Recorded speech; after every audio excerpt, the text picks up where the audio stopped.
So a generator is something you definitely want on your list if you can afford it. This is the Mac Daddy right here. This is a Generac 48 kilowatt that runs off a 1,000-gallon propane tank, and it'll power this whole house for weeks.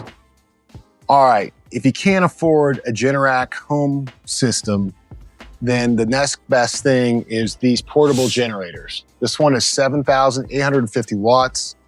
All we gotta do is plug it in. This plug was installed by an electrician. You could have LCEC wire your house where you could plug in a generator. The key on these generators is you gotta keep them outside. The carbon monoxide is poisonous. Every year somebody dies because they kept their generator inside or they kept it inside the garage. But they're a great economical solution, and I encourage you to get a generator.